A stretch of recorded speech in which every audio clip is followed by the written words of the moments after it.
Asterisk, the little bell above the door jingled as Daniel pushed it open, holding the door for his daughter Lily. The diner smelled like nostalgia butter, syrup, and coffee, and looked the same as always. Checkered floors, red booths, a jukebox that hadn't worked in years. It was their spot, a weekly ritual, a calm place in a world that had been anything but calm since Daniel became a single father. Asterisk, Lily skipped toward their usual corner booth, still glowing after her piano recital. Asterisk, did you hear how loud I played the last note, Daddy? She grinned, placing her little music folder on the seat. Asterisk, I think half the city did. Daniel chuckled, sliding into the booth across from her. Beethoven would be proud. Asterisk, he looked up, expecting their usual waitress, Emma, to bounce over with her notepad and cheerful energy. Asterisk, but when she approached, something felt off. Asterisk, Emma's posture was tense. Her smile barely reached her eyes. She gripped the notepad like it was an anchor, her fingers white at the knuckles. Her eyes kept darting behind Daniel's shoulder, toward the far end of the diner. Hi, guys, she said softly. Same order as last week. Daniel hesitated. Sure. You okay, Emma? Asterisk, she blinked.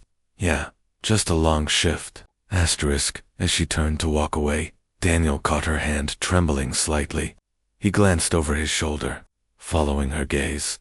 Asterisk, that's when he saw sign number 2, a man sitting alone in the last booth, dressed in a weathered leather jacket, one elbow on the table, chin resting on his hand.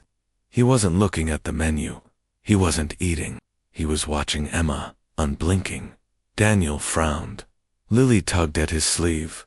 Asterisk, Daddy, why does the waitress look like she's about to cry?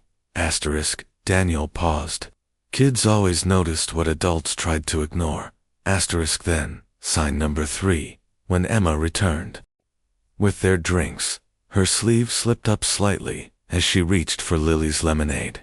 A purplish bruise wrapped around her wrist, half hidden under a glove. Asterisk, his eyes met hers for a brief moment. She quickly looked away. Something was wrong. He tried to act normal, engaging Lily in conversation, but kept his eyes on Emma. Every few minutes, she glanced back at that same man. Once, when she dropped a spoon and bent down to pick it up. Daniel saw the man lean forward slightly in his seat, as if ready to pounce.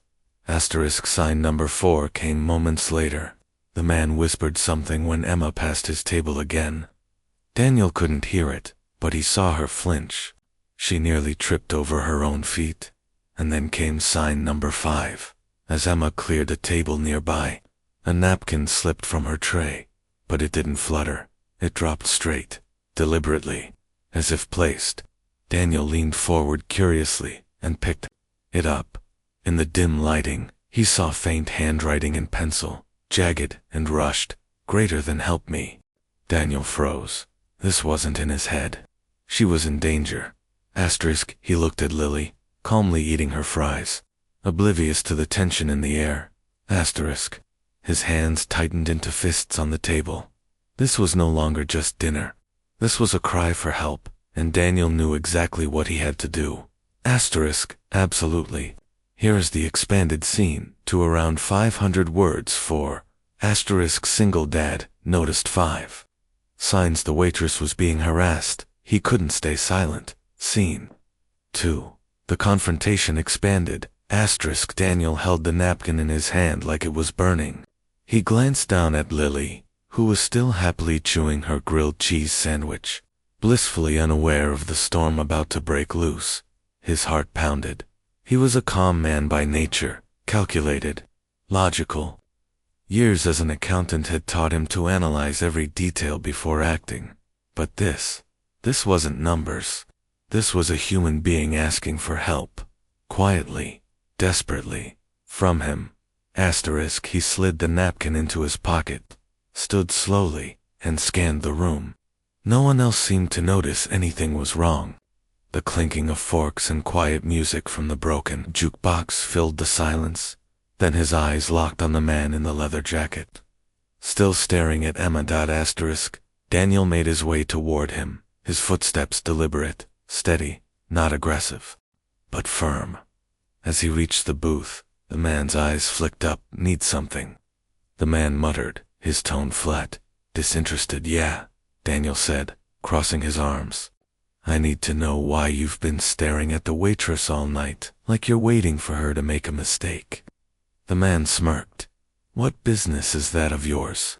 It became my business, Daniel said evenly, the moment she asked for help. The man's jaw twitched. His hand clenched slightly on his fork. She's my girlfriend. We're just having a disagreement. Daniel tilted his head. Is that right? That disagreement include following her from another job, threatening her in a public place, leaving bruises. The man stood. He was tall, muscular, trying to intimidate. Daniel didn't flinch. You don't know anything, the man hissed. Daniel glanced at the kitchen. Emma was watching, her face pale, hands trembling.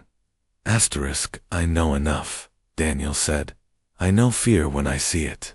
My daughter's mother used to hide bruises too. Told everyone it was just stress. I stayed silent once. I won't do it again. Few heads turned. A young couple at a nearby table lifted their phones. One had already started filming. The man cursed under his breath and tried to shove past Daniel. But Daniel blocked him. Sit down, Daniel said sharply. You're not going anywhere. At that moment, the manager of the diner, a stocky woman named Carla, came rushing out from the back, alarmed. What's going on here? She demanded. Before Daniel could respond, Emma stepped forward. Her voice was small but clear. He's been stalking me. He showed up at my new job. I told him to leave me alone, but he won't stop. He threatened to hurt me if I told anyone. Carla's expression hardened. Go wait in the office, she said to Emma gently. Then to the man, you heard her. You need to leave now. The man snarled and moved toward the exit, but before he could reach it, red and blue lights flashed through the windows. Police. Emma's note had worked. Someone must have called when Daniel confronted him. He turned back and looked at Daniel with pure hatred in his eyes. This isn't over. He spat. Yeah, it is, Daniel replied coldly. As the officers cuffed him and read his rights, Daniel felt a rush of relief. Not pride, not victory, just quiet justice. He looked over at the office door, where Emma now stood behind the glass, hand over her mouth, tears in her eyes. Absolutely. Here's the expanded scene 3. Around 500 words. 4. Single dad noticed 5. Signs the waitress was being harassed. He couldn't stay silent. Scene 3. A safe place for the first time expanded. The police cruiser pulled away from the diner. Red and blue lights fading into the night. Inside, the once tense atmosphere had relaxed. Conversations had resumed in low tones, but people kept glancing toward the corner booth where it had all started, where one man had stood up for someone too afraid to speak. Daniel sat back down with Lily, gently brushing a strand of hair from her face. Daddy, she asked softly, is the scary man gone? Daniel nodded. He's not coming back. Lily smiled and leaned against his arm. A few minutes later, Emma emerged from the manager's office, wrapped in a blanket. Her eyes were red, but her steps were steadier now. Carla, the manager, walked beside her, and then gave her a gentle pat on the shoulder before heading back to the kitchen. Emma slowly made her way toward Daniel and Lily's booth. Mind if I sit? She asked. Of course not, Daniel said, motioning to the spot across from him. She sank into the seat, like someone who hadn't rested in days. For a moment, no one spoke. The hum of the coffee machine filled the silence between them. Then Emma looked up. I didn't think anyone would notice, she said softly. I was so careful. I tried to hide it all. Daniel shook his head. You shouldn't have had to. What he did wasn't your fault. She swallowed hard. He found me again. After I changed my number, moved cities, even used a fake last name on job forms. He still found me. Tonight, he told me. If I spoke to anyone, he'd hurt me, or hurt someone here. I believed him. Daniel's jaw clenched. You did everything right. You stayed strong, even when you were scared. Emma gave a weak laugh. Strong. I was shaking so hard I almost spilled every drink I carried tonight. He smiled gently. Then maybe being strong isn't about not shaking. Maybe it's about doing the right thing anyway. She blinked at that, and then smiled through her tears. Lily, quiet until now, leaned forward and tilted her head. You looked like you needed a superhero. So we sent my daddy. Emma let out a real laugh this time, light and broken, but real. She looked at Daniel. She's smart. Takes after her mom, he said, glancing at Lily warmly. But the bravery, I think that's something she's teaching me. Emma wiped her eyes. I don't know what happens next, but tonight was the first time I didn't feel completely alone. Daniel nodded slowly.